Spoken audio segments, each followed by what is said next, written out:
Dhe pasi ngelën e vej nëna e Gjysh Bajrushit me Gjysh Bajrushin 4 vjeçar, dajallarët e Gjysh Bajrushit, xhaxhallarët e Gjysh Bajrushit nuk lën krim pa bërë mbi nënën e tij duke e shitur 12 herë. E kanë shitur për një thes miell, e kanë shitur për një thes grosh, e kanë shitur për një mushkë, e kanë shitur për një viç, e kanë shitur për një kale, e kanë shitur për një dele, etj, derisa në fund i kanë rrëmbyer edhe fëmijën pa lejen e asaj, pa të drejtën e asaj dhe fëmijën e kanë marrë xhaxhallarit e kanë sjellë në Turqi ku e kanë përdorur si skllav. Përshëndetje miq, ju përshëndes unë Mimoza Elezi dhe ju uroj që ta kaloni sa më mira. Siç e dini prej ditës ka vazhduar leximin e kanonit të Labërisë dhe kemi lexuar deri tash më 16 kapituj dhe në 16 kapituj kemi parë 255 nene. Në kreun që kaloi pam për martesat, mënyrat e martesave, rregullat e martesave, etj. Dhe sot në kapitullin e 17 do të shikojmë gjithashtu dasmat, pra si bëheshin dasmat, rregullat e dasmave. Dhe gjithashtu në rregullat e dasmave do të shikojmë edhe diçka shumë interesante deri tashmë. Jam e sigurt që nuk ka shqiptar që nuk e din këngën e Rexhos, por në kapitullin 17, pra të dasmave të kanonit të Labërisë, do të shikojmë një version të veçantë të Rexhos. Pra çau Rexho, çau djalo, çau më i miri nanës ose s'ka nana tjetër më. Do të shikojmë këtu se si përshkruhet edhe tragjedia e Rexhos, e cila është kthyer në rapsodi.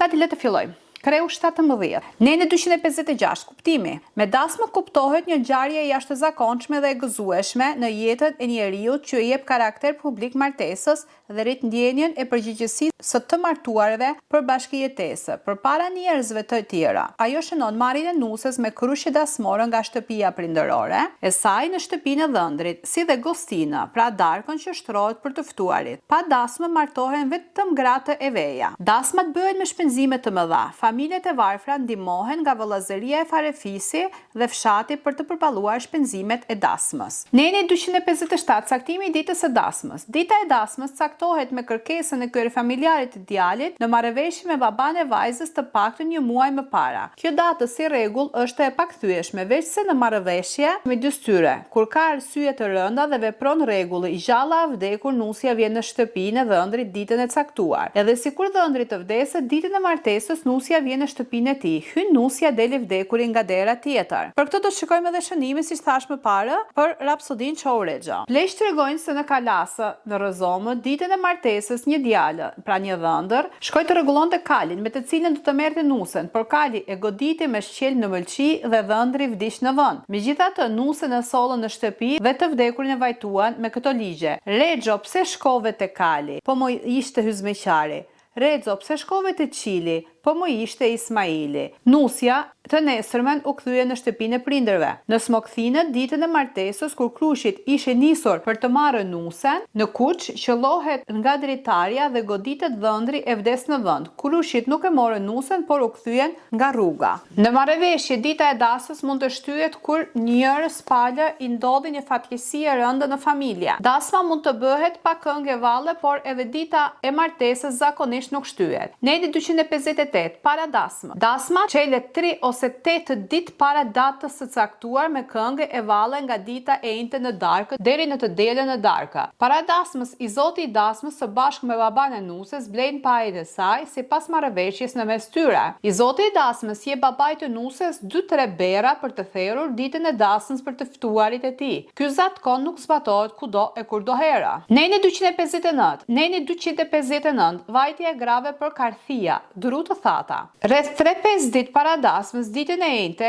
10-15 gratë të mahallës, farefisit të dhëndrit bashkë me disa djem me mushka shkojnë për të prerë drutë thata, pra Karthia që duhet për të pjekur mishat dhe gatuar gjellët e dasmës. Kjo ditë festohet nga gratë me këngë e valle gjatë rrugës dhe në shtëpinë e dhëndrit, ku shtrohet dreka e përgatitur posaçërisht për to. Veç ditës që shkojnë për Karthi, gratë mblidhen 3-5 ditë përpara dasmës dhe hapin rrobat e nusës në shtëpinë e nusës, pra dita e rrobave. Neni 260. Kënga dhe vallja. Në shtëpinë e dhëndrit bëhet këngë e valle dhe të afërmit gjitonët dhe sidomos nga djaleria një javë ose 3 ditë para dasmës dhe ditën e dasmës. Po kështu bëhet edhe në shtëpinë e vajzës, përveç kur ka në fatkeqësi në familje ose farefis. Kënga dhe vallja vazhdon 3 ditë e 3 net, po pa shtruar dreka e darka. Neni 261. Ndalimet. Martesa si rregull nuk bëhet në muajin gusht dhe në ditët e tjera veç të enjtës e të dielës. Neni 262. Të drejtat dhe detyrat e zotit të dasmës. I zoti i dasmës cakton në marrëveshje me zonjën e shtëpisë dhe pjesëtarët e tjerë të familjes njerëzit që do të ftohen në dasmë, si edhe ditën e caktuar kur do të vijnë. Cakton huzmeqarët, shërbyesit e huzmeqarët që do të shërbejnë në dasëm për çdo odë e për çdo të ftuar, me qëllim që asgjë të mos mungojë dhe të kënaqen e dëfrenë të ftuarit. Cakton ato që do të lajmërojnë njerëzit se do të martojë djalin. Ndan të ftuarit sipas rëndësisë, largësisë dhe shkallës së miqësisë së farefisit. Në ballë qëndrojnë miqtë e ftuar të largët. Cakton antivisat dhe akçinte që do të gatuajnë e do të përgatisin byreqet, mishrat e pjekur, baklavatë apo revanita. Pasi merr mendimin e çobanit, cakton mishra që do të therren për dasmë e kush do t'i pjeka. Pret miqt dasmorët të ftuarit dhe i drejtojnë në odat ku do të rrinë me përshëndetjet. Qofshi faqebardhë që më keni nderuar, ju shpërblefsha me gëzime.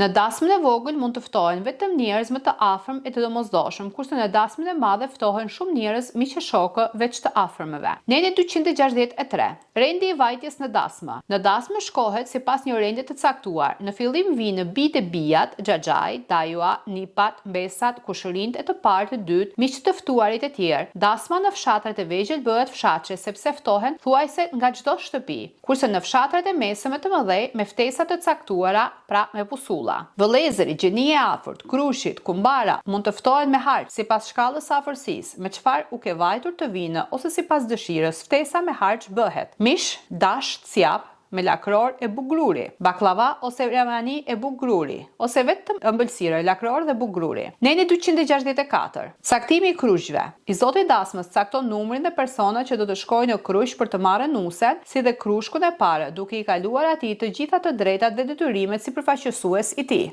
Neni 265. Çeta e krushve. Çeta e krushve përbëhet nga burra tek të zgjedhur, të mençur e trima. Çeta e kruqve shkon e armatosur se mund të ndodhë ndonjë konflikt e mosmarrveshje që të ndalojnë dhënien e nuses. Kjo detyron krushit të përdorin forcën e armëve për marrjen e nuses.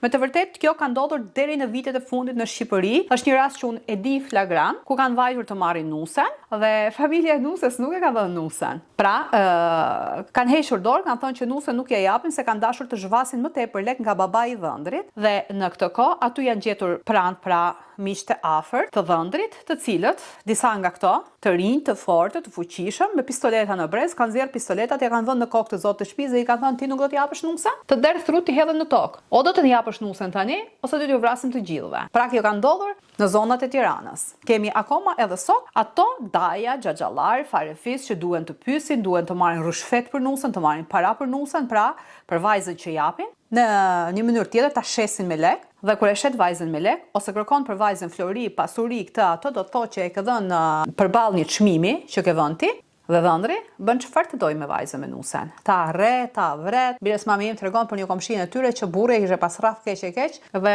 e lëshon të qenin nga prangat edhe lidhte nusen në prangat e qenit. Kemi edhe nga këto. Pra, bashkë me krushit shkojnë edhe 1 ose 3 krushka, pra gra, të zgjedhura, si edhe një djalë i vogël i cili hipi në kal apo në mushkë me të cilin do të merret nusja. Hipja e djalit në kal ose në mushkë është me qëllim që gjoja nusja ta marrë në prerë dhe fëmia e saj parë të lindi djalë. Pra, këto janë disa zakone. Neni 266. Kur e krushku apo krushku i parë caktohet si rregull më i madh i vëllazërisë ose i fisit të dhëndrit. Në mungesë të tij caktohet një burrë tjetër ose miku i familjes, por në çdo rast është burri i Zotit, i zgjuar e trim, njohës i zakoneve të vendit, shoku i dhëndrit, mund të jetë pjesëtar i kruqve. Kur e krushku drejton çdo veprim të kruqve, është përgjegjës për respektimin e zakonit që të mos krijohen konflikte me shtëpinë e nuses, të jenë tepër të kujdesshëm në fjali e veprime të rrinës si krush. Si rregull, kur krushit arrinë në oborin e shtëpisë së nusës, shtin me armë. Pastaj përshëndeten me ata që i presin dhe vendosen në odën e përgatitur posaçërisht për pritjen e tyre.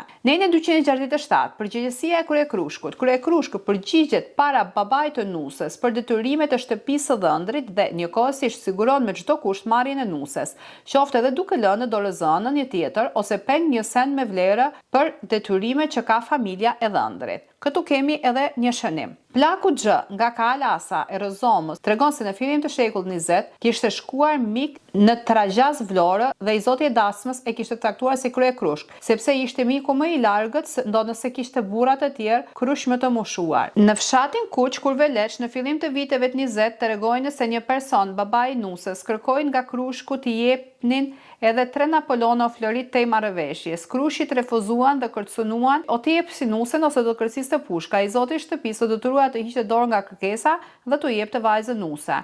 Por në kuç në një rast tjetër babai i nusës vërtetoi para Krushit se babai i djalit kishte pashlyer detyrimin në të holla sipas marrëveshjes dhe pashlyer detyrimin në të holla sipas marrëveshjes nuk jepej nusja. Pas bisedimesh u arrit në marrëveshje që nusja të merrej kurse nga Krushi do të qëndronte njëri si peng deri të nesër sa të shlyhej detyrimi dhe kështu të hollat të dorëzuan e pengu u lirua. Me të vërtetë to janë disa zakone shumë të këqija, por shtruese sidomos për vajzën sepse kur shikojmë këtu për peng, për lek, për flori, pra që jepet për të marrë një vajzë, jepet lek, jepet një mushk, jepet një kal, jepet një dhi. Në këtë rast më shkon mendja tek një inqizim. Këtë inqizim e keni në faqen time të YouTube-it. I Gjysh Bajrushi sot është i ndjer. Por Gjysh Bajrushi, i cili ka lindur në Kaçanik dhe në moshën 4 vjeçare, ai kishte humbur babain e tij dhe ishte jetim. Kështu që nëna e tij ngelet e vej. Dhe pasi ngelet e vej, patjetër që ishin kohë shumë të vështira në ato kohë, në vitit 1930 diçka të tillë ka lindur Gjysh Bajrushi. Patjetër që në Kaçanik në Kosovë dhe në Shqipëri në ato kohë ishin kohë të vështira dhe varfëria ishte e madhe. Dhe pasi ngelën e vej nëna e Gjysh Bajrushit me Gjysh Bajrushin 4 vjeçar, dajallarët e Gjysh Bajrushit, xhaxhallarët e Gjysh Bajrushit nuk lën krim pa bërë mbi nënën e tij duke e shitur 12 herë. E kanë shitur për një thes miell, e kanë shitur për një thes grosh, e kanë shitur për një mushkë, e kanë shitur për një viç, e kanë shitur për një kale, e kanë shitur për një dele, etj, derisa në fund i kanë rrëmbyer edhe fëmijën pa lejen e asaj, pa të drejtën e asaj dhe fëmijën e kanë marrë xhaxhallarët e kanë sjellë në Turqi ku e kanë përdorur si skllav. Pra ato inqizime keni të plot. Dhe teksa shikojmë në atë kohë edhe njerëzit i kemi fajsuar, por kanunet pas kanë qenë të tilla që njerëzit janë bazuar të kanunet, kanë hesur sipas kanuneve dhe aq kanë ditur, aq kanë parë sepse nuk ishte shkollimi. Dhe sot, kur shikojmë në këto kanune dhe shikojmë se si kanë funksionuar kanunet dhe si në bazë të kanuneve, shumë njerëzve i është djegur jeta, i është djegur shpirti, shumë gra janë nënshtruar, janë përdorur si skllave. Pra, ka dërguar në shkelje të madhe të drejtave të njeriut të qenies femër nëna, atëherë sot kur kemi mundësinë e shkollimit, ju lutem të gjithëve të lexoni sa më shumë, të shkolloni sa më shumë, të merrni diploma sa më shumë, mos t'i merrni me shoqëri, mos t'i merrni me miqësi, por të fitoni duke studiuar me djersën tuaj. Neni 268, marrja e nusës. Marrja e nusës bëhet me mirëkuptim pa përdorur forcë. Në rast se babai i nusës nuk dëgjon të japë nusen, atëherë Krushku urdhëron çetën e Krujshve ta marrin me çdo kusht, me forcë, duke kërcënuar se do të përdorë edhe armët sipas rregullit. Gjallë avdekur Krushi detyrohen të sjellin nusën në shtëpinë e dhëndrit. Ndryshe, po u kthyen pa nuse, u mbetet turpi faqe e zezë brez pas brezi. Marrja e nusës çështje zakoni e nderi. Kur nuk ndodhi mosmarrëveshje, Krushit marri nusen dhe përshëndeten me urime të ndërsjellta me të pranishmit në shtëpinë e nusës. Krushit për shaka marrin e fusin në xhep filxhan në gota nga shtëpia e nusës. Këto zakone të bukura, pra kemi këto zakone të bukura të cilat ngelin si kujtesë dhe rrëfehen me buzëqeshje. Neni 269, Krushit në udhë. Krushit në udhë nuk ndalohet dhe as u zihet rruga nga dikush. Krushit e dhëndrit, kur takohen në udhë me krushit e huaj, u hapin udhën. Gjatë kthimit për në shtëpinë e dhëndrit, Krushit me nusën ndëroi në udhë. Nga dëshimi se mos të bërë prit ose magji e nuk trashëgohet nusja me dhëndrin. Me vërtet të magjit kanë ndodhur, biles kanë ndodhur edhe po ndodhin. Edhe sidomos shqiptarët mbas këtyre magjive janë shumë të apasionuar, sepse këto i shohim edhe në televizion, siç dalin tek stopi ato gratë të cilët nuk lënë letër pa shkruar dhe pa mashtruar njerëzit. Neni 270, nisja e Krushve. Kur nusja është në një fshat tjetër, Krushit nisen me këngë valle të shtëna pushkësh herë në mëngjes për të marrë dhe të kthehen deri në darkë. Si rregull, kur nisen dhe kur kthehen me nusen, shtihen me armë. Kur fshati është shumë larg e Krushit nuk kthehen dot, flenë në shtëpinë e babait të nusës ose në shtëpinë e ndonjë miku gjatë udhës. Dhëndri nuk shkon vetë me Krushit për të marrë nusen. Kur nuset merreshin nga fshatet dhe silleshin me kuaj, më mbaj mend disa këngë që këndoheshin kur isha e vogël, kam dëgjuar nga nëna ime që thoshte: "Kush po vjen mas malito, kush po vjen mas malito, nusja Julian e djalito, nusja Julian e djalito, viene tu i bae lume lum, viene tu i bae lume lum, për këtë nane që gjeta unë, ku kush po vjen mas e mjeglës, kush po vjen mas e mjeglës, Nusja Julian Beguto, Nusja Julian Beguto, Viene tu i baelum elum, për këtë vllaqë gjeta unë. Pra, në të shkruajnë kemi pasur shumë këngë të bukura dasme që këngoheshin nga nënat tona gjatë marrjes së nusas, por sot në fakt të këngë sikur edhe nuk janë apo jo, nuk ekzistojnë, nuk kam dëgjuar shumë. Neni 271. Nusja vjen kaluar në kalë ose në mushkë dhe me kurore, dovak, në ballë e fytyrë të mbuluar. Kalin e heq nga frerët, vëllai ose një person tjetër i afërt i nusës. Gjatë udhës ajo shoqërohet veç kruqve nga i vëllai dhe nga gratë, krushka të cilat kujdesen për të e japin çdo ndihmë. Po vdiq nusja gjatë udhës, kthehet në shtëpinë e babës kur është brenda kufive të fshatit, ndryshe e shpihet në shtëpinë e burrit, pra të dhëndrit. Neni 272. Përgatitja për nuse. Vajza përgatitet për nuse 3 ditë para martesës nga motrat apo gratë e tjera të shtëpisë ose të afërmit të saj. Ditën e martesës është e veshur me rroba të reja dhe e zbukuruar me shije për nuse. Neni 273. Përgatitja e dhëndrit. Përgatitja e dhëndrit për martesë fillon me ruajtjen, qethjen e flokëve dhe veshjen me rroba të reja. Neni 274. Ndarja e nusës nga familja. Nusja mbetet gjithmonë e lidhur me shtëpinë e prindërore dhe kur shkon te burri, bij e fisit të saj. Kudo vepron rregulli, jeta është 7 jetë guri i babës i vërtetë. Neni 275. Ardhja e nusës në shtëpinë e dhëndrit. Ardhja e nusës në shtëpinë e dhëndrit pritet me këngë e valle. Shtihen pushkë dhe kur arrin në obor të shtëpisë i vën një djalë të vogël në duar që të lindë djem. Nëna e dhëndrit e pret duke hedhur sheqerka ose oriz ose karamele mbi kokën të saj. Me urimet u trashëgofsh me djalë. Shoftë ora e mbarë, shoftë i hajrit. Kunatat i nxjerrin nusës një pjatë me mjalt ku fusin gishta që të shkojnë mirë me njëra tjetrën. Që nga e qas nis nusërimi me këmbë i nusës, sipas këshillave që japin gratë afërta me përvojë. Pranë saj qëndrojnë 2 vajza të veshura bukur. Neni 276. Dita e dasmës. Dasma për ata të besimit musliman bëhet ditën e njëjtë ose të dielë, kurse për ata të besimit kristian ditën e diel. Në Ramazan për muslimanit nuk bëhen dasëm. Për ata të besimit kristian nuk lejohet dasma në Krishtlindje dhe kur mbahet dhe kur mbahet kreshma. Këtu kemi një shënim. Personi me emër SM nga Jemale tregon se marrja e nusës të personit me emër MB kur nusja shkoi afër derës së shtëpisë u shoqërua me hedhjen e një dore oriz, kurse krushit i hodhen karamele. Në kohët e vjetra ai nuk shkonte vetë për të marrë nusën. Nga gjysma e dytë e shekullit 20, dhëndri shkon bashkë me krushit për të marrë nusën, por ndodhen gjithmonë në urdhrat e kryekrushkut. Neni 277. Takimi i parë, hyrja në gjerdhek. Takimi i parë i dhëndrit me nusën bëhet natën e dasmës. Dhëndri shoqëruar nga shokët e miq deri te dera e odës. Shtyhet me forcën nga moshatarët. Hyn në odën e nusës në gerdek dhe në këtë rast në obor të shtëpisë shtihen me armë 3 herë. Dhëndri sapo hyn i shkel këmbën, i hep cipullin, duvakun për të treguar se ajo do të jetë gjithmonë në urdhrat e tij, që nga ai qas dhëndri quhet burra. Pasi ha nga një ëmbëlsirë së bashku, dhëndri qëndron ose del nga oda dhe shkon e përshëndetet me të gjithë dasmorët. Pret urimet e tyre. Në rast se vajza është të përfolur para martesës për marrëdhënie të afërta me njëri tjetër, atëherë dhëndri qëndron për të provuar vigjelinë e saj, po që se vërteton e kundërta të nesërmen, atë pas nesërmen nusja dërgohet te prindërit. Neni 278. Celebrimi i martesës. Kurora. Celebrimi i martesës bëhet sipas zakonit të vendit e ditën e dasmës sipas përkatësisë fetare të dhëndrit e të nusës, para hoxhës, kadiut ose në kishën e pranitë të dëshmitarëve ose kumbarëve, njëra nga të cilët është nga shtëpia e nusës, këta janë edhe dorëzanës. Martesa pa kurore për ato të besimit kristian quhet e papranueshme nga feja e zakonit. Të martuarit pa kuror nuk mund të jenë kumbare pa gëzimi, krezmim kurore dhe varrosen jashtë varreve të tjerëve.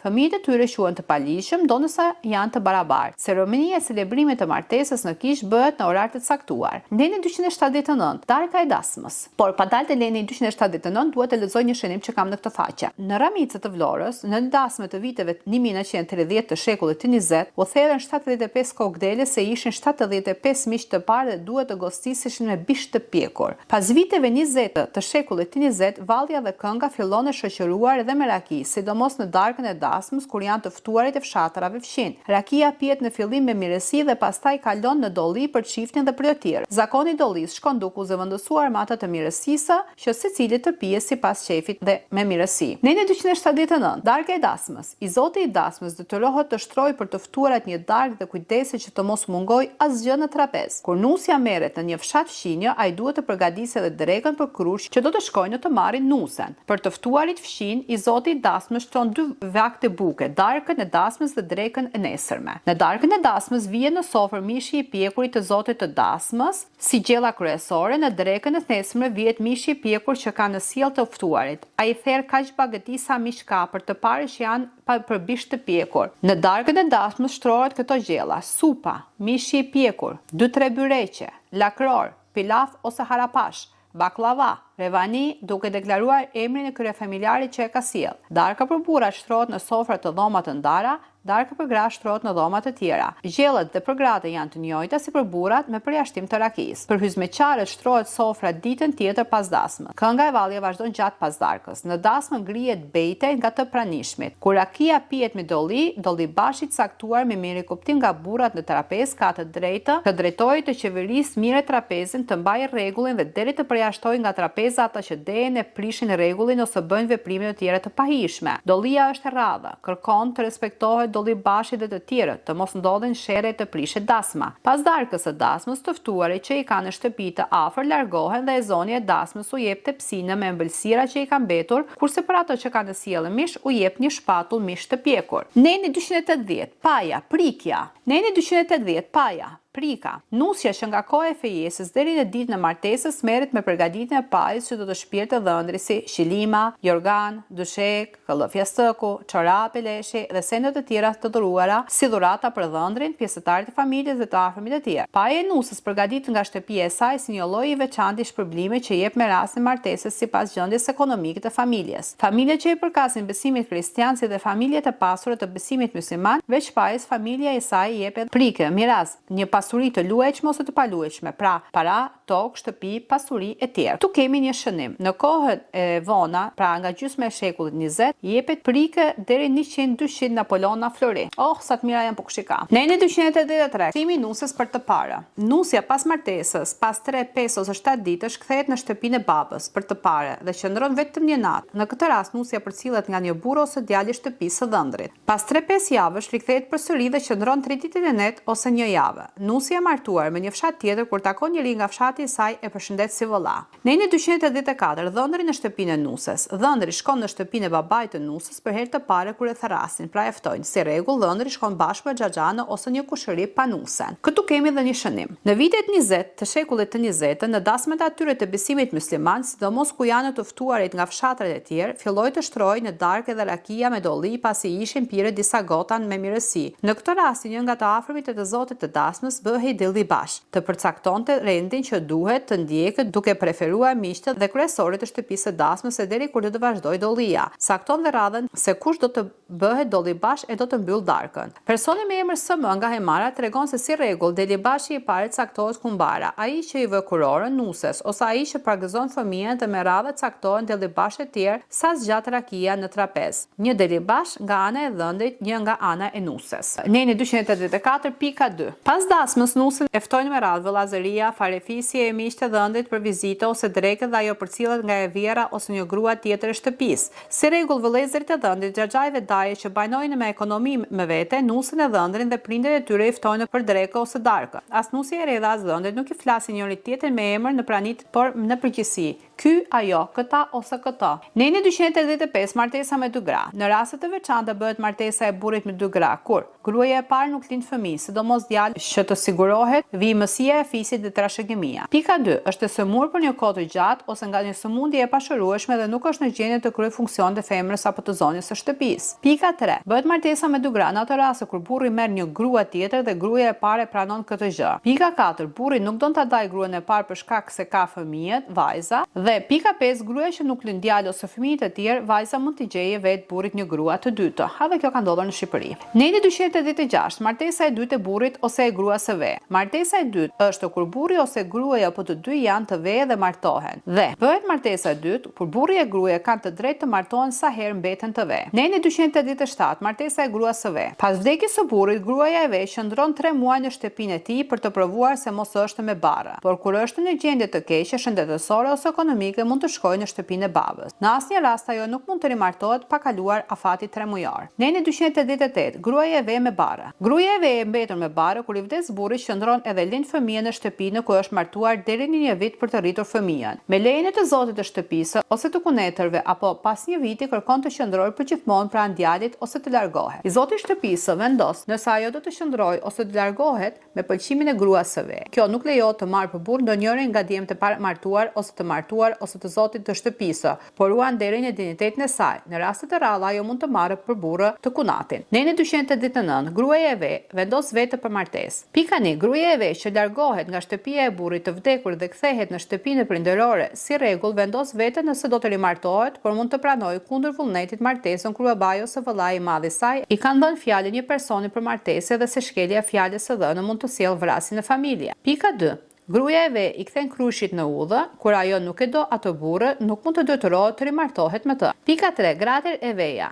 Gratë e veja për shkaqe ekonomike të familjes prindërore ose kur nuk shkojnë mirë me kunatat, si edhe nga frika e thashë themëve e përfoljes për marrëdhënie të jashtëmartësore të saj me ndonjërin detyrohet të rimartohet. Gruaja e ve e re kur ka një fëmijë të vogël, djali qëndron të arrisë në shtëpinë e burrit të vdekur. Pra ky ishte neni 289 dhe ishte neni i fundit për këtë kapitull. Këtu kemi një shënim. Në një fshat të Kurveleshit, gruaja me emër SH që nuk lindi djem i gjeti vetë burrit një grua të dytë me emrin HG, e cila u martua dhe lindi 3 djem. E njëjta gjë ka ndodhur në fshatrat e Tiranës kur një çift është martuar dhe gruaja nuk ka lindur fëmijë dhe kështu që ajo ka vendosur të kërkojë një grua burrit të saj. Burri i saj nuk ka pranuar që të martohet, por gruaja i ka hyrë kalit, i ka vënë syri një gruaje tjetër, ka shkuar tek i zoti, tek babai i vajzës dhe i ka thënë që unë jam gruaja e filanit, por unë nuk lind fëmijë. Kështu që unë nga shtëpia e tij nuk të largohem, por kërkoj vajzën tate që ta marr për grua të burrit tim. Dhe ju fjalë që nga kjo ditë e mbrapa, burri im për mua do të jetë thjesht një vëlla dhe do të jetë burri i asaj. Por unë do të jetoj në atë shtëpi. Dhe kështu që babai i gocës ja ka dhënë fjalën dhe i ka dhënë gocën dhe që nga ai moment ajo është ndarë nga burri i saj, pra nga marrëdhëniet burrë-grua, ka jetuar në të njëjtën shtëpi në atë familje dhe është respektuar edhe nga gruaja e dytë e burrit, edhe nga fëmijët që kanë lindur dhe fëmijët që kanë lindur me gruan e dytë, gjithmonë asaj kanë thënë nën. Pra ky ishte kreu i 17 dhe deri tashmë pam 289 nene. Dhe si shikojmë këto nene janë ato zakone të trashëgimisë së kulturës shqiptare që janë trashëguar deri në ditët e sotme. Mirupafshim në kapitullin e 18 dhe do të shikojmë se aty do të kemi marrëdhëniet bashkëshortore.